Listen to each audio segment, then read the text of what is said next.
A wise man once said, "Without vision, the people perish." By law, the President of the United States is required to give Congress information as to the State of the Union. Instead of an honest presentation of the facts, the State of the Union has evolved into nothing more than political theater. Politicians know that spin is the means to achieve their goals. It's not that politicians can't tell the truth. Anyone who attempts to tell the truth won't survive a primary. We have taught politicians to only resort to telling the truth if all other options are exhausted. When listening to political spin from any source, it's wise to consider: is the speaker ill-informed, or do they believe we are? We can forgive them if they just don't know, but we have to question their motives if they're convinced we're stupid. As you tune into President Obama's State of the Union, you should be armed with some facts. Facts about where we stand and where we're headed. Keep in mind, the yardstick to measure success is that purpose we had for uniting to form a government, to establish justice, ensure domestic tranquility, provide for the common defense, promote the general welfare, and secure the blessings of liberty to ourselves and our posterity. Vision fuels hope, and hope inspires action. Do we collectively have the vision to advance? You be the judge. Now, I didn't want this to be an overwhelming barrage of statistics, but it may seem that way. Here are some key indicators that highlight trends. You can easily look up the facts. From these trends, we can determine whether or not we're heading in the right direction. Our population is up. We're at about 317 million in a world population of about 7.1 billion. We are experiencing the slowest growth since the Great Depression of the 1930s. Maine and West Virginia actually lost population in 2013. As a nation, we're growing older. 15% of the population is over age 65 and about 23% is under age 18. The median age is 37. That is, half the people are older than 37 and half are younger. Baby boomers are hitting 65 at a rate of 8,000 per day. The fertility rate has reached a record low. Women in the U.S. are averaging about 1.9 births. A rate of 2.1 is required to sustain the population. Women are putting off having children until later. The average age of a first-time mother is 25. Over 40% of babies born in the United States are born to unmarried women. About 4 million babies were born in 2013 and about 2.5 million people died. Heart disease and cancer are still our top two causes of death, accounting for nearly half the total. Americans' life expectancy, though variable based on gender, race, and socioeconomic status, is 78.7 years. The U.S. has approximately 40 million immigrants, about 30% from Mexico. The next largest group are of Chinese heritage. We have about 11.2 million undocumented immigrants, with over half originating from Mexico. However, the Mexican migration may have actually reversed, with more Mexicans heading south across the border than north. Because of immigration, we're aging at a rate much slower than most other developed nations, and that's a good thing. And about 8% of our population is a military veteran or is serving in the military. We are at a post-World War low, however, of veterans serving in Congress. What's trending in a positive direction? Well, we can look at gross domestic product, which is near 17 trillion a year, but taking into account printing and borrowing, GDP doesn't look so good. Household net worth is about 77 trillion, but that's bolstered by the stock market reaching its all-time highs. But remember, 10% of the population own 80% of the stock. Domestic energy production is up. What's stable or holding? Our energy consumption is stable. Highway deaths, which had been trending down, are bouncing back. Crime, which had been trending down, is bouncing back. We have about 2.5 million people in the prison system, actually in prison, and 4.5 million are being monitored or on parole. Half of those in federal prison are there for drug charges. And we have about 20% of our adult population are cigarette smokers. That's 44 million people. Cigarette smoking is the leading cause of preventable death. What's trending in a negative direction? The poverty rate. We have 50 million Americans living in poverty. Food stamp recipients have eclipsed 46 million. Disability recipients are over 11 million. Wages and salaries are 42% of GDP, near an all-time low. The median household income adjusted for inflation continues to fall. Workforce participation is declining. We're at our lowest rate since 1978. Home ownership is falling. Our marriage rate is at a historic low. Family households are declining, while single-head of households and people living alone are increasing. Our obesity rates and associated diseases, most notably diabetes, are at epidemic proportions. 2/3 of American adults and 1/3 of American children are overweight or obese. The suicide rate has been trending up for a decade. Our substance abuse rates are trending up. We still have about 17 million alcoholics, but marijuana and prescription drug abuse are increasing.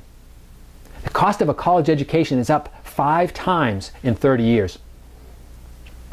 Healthcare, finance, and government sectors of the economy have grown disproportionately. We spend $8,605 per person per year on healthcare, twice any other developed nation, and we have lower life expectancy than 27 countries. We're printing money like there's no tomorrow to the tune of $1 trillion a year. We're the largest debtor nation in human history. The federal government has over $17 trillion in debt, state and local governments $3 trillion. We have personal debt exceeding $16 trillion and corporate debt over $20 trillion. The good news keeps coming. Carbon dioxide has exceeded 400 parts per million in the atmosphere in 2013, a level never seen in human history. We're experiencing more extreme weather events, typhoons like the one that hit the Philippines, tornadoes in the Midwest, cold, heat, droughts, fires, and floods. You'll be relieved to know the U.S. is only the world's second worst polluter. China is outpacing all competitors. And of course, since we've convinced ourselves government can fix any and everything, trending down to all-time lows are congressional and presidential approval ratings. Two primary narratives are circulating in the public sphere. The first is being championed by the maintain the status quo, steady as she goes, political, corporate, and media elite. I wonder whose interests they have foremost in their minds. I'm not sure if these people are attempting to realize an optimistic self-fulfilling prophecy, are delusional, or are just plain criminal. The second narrative has been shaped by what some refer to as the doomsdayers. These people are looking at what's happening and have determined the dance cannot go on. We cannot sustain the charade over the long haul. The financial bubbles we're attempting to maintain must deleverage. This group, however, has been wrong going on 5 years now. The music keeps playing and we haven't imploded yet. Which narrative do you believe? How are you doing? Now, we've not had a regular budget process for a number of years, and our federal accounting apparatus is broken. So I'll give you some ballpark figures for 2013. Federal revenue from all sources is about $2.8 trillion. Federal outlay is about $3.5 trillion for a deficit of between $600 and $700 billion. About 60% of federal outlays go to entitlement and social programs. These entitlement programs are set on automatic pilot to bankrupt the nation. Two issues are driving this train right over the cliff. First, we are accumulating debt at an unsustainable rate. The only reason we can print, borrow, and spend like there are no consequences is that the dollar is the world's reserve currency, and the rest of the world, for some inexplicable reasons, trust America. They trust America and Americans to do the right thing. This is a trust we've been squandering for decades, but as I mentioned before, the music is still playing. Second, and this gets at the heart of our fiscal and economic malaise, we are directing and allocating resources from productive to unproductive uses at an ever-accelerating rate. We're destroying the working class as the elite consolidate gains and politicians lock down votes. Three sectors of the economy have risen to dominate: government, healthcare, and finance. Taken together, these three sectors represent well over half the U.S. economy. Not all resources devoted to these sectors are unproductive, but an inordinate amount of money, effort, and talent are being channeled to unproductive uses in these sectors. That is, to make the rich richer, to break down the social support network, and to attempt to stave off death at all costs. We, the masses, are allowing ourselves to be manipulated by fear. The long and short of it is that the Union is in a perilous state. Instead of accepting responsibility, promoting a culture of mutual support, and investing in growth, our politics are destroying our productive core. Income and wealth are concentrating in fewer and fewer hands, and politicians are working overtime, moving resources from productive to unproductive uses while hiding the systemic dysfunction. We must change course. America is a nation of promise and potential. Despite the decline of our political system, we are and can still be an incubator for great innovation and progress. America was once the land of opportunity. Instead of raising the bar and uniting to surge us to greater heights of achievement, our political system is breaking us apart, leaving Americans to compete and struggle for diminishing returns. So what did our politicians deliver in 2013? The least productive Congress in history, and they presented no real budget. The Senate enacted the nuclear option to consolidate power. The government botched the rollout of the Affordable Care Act, something they'd been preparing for nearly 4 years. We got a government shutdown with all the attendant theatrics. The Internal Revenue Service abused power, targeting select groups for heightened scrutiny. And of course we learned that as an American you can't have privacy. The government is always watching. Now this is just an abbreviated list of government accomplishments just over the course of this last year, and I didn't even mention foreign policy. Regardless of what the government does at the behest of the ruling class, regardless of what troubles may befall us for our own short-sightedness, we still have the strength of our faith, the motivation of hope in divine providence, and the unbreakable bonds that bind us one soul to another. You might ask, what can I do? Each of us alone can't do much, but together we can do anything. Without vision, the people perish. It's time we stop waiting and act to create a worthwhile vision for our own future. What should we do? Change course. And I mean make a major course correction. Because of the corruption and dysfunction in our political system, these recommendations will likely require a constitutional convention. But it's time the people took back government. Here are a few suggestions to start with. End gerrymandering. Redistrict to eliminate this political polarity. Impose term limits. 2 terms in the Senate, 6 in the House. Establish publicly funded, time-defined elections.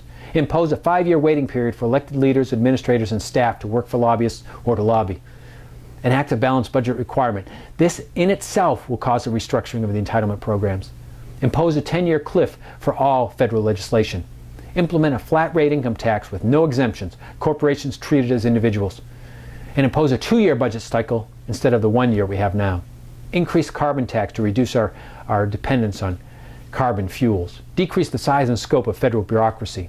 Institute comprehensive tort reform. And make corporate executives and their lawyers fiscally and criminally responsible for corporate actions.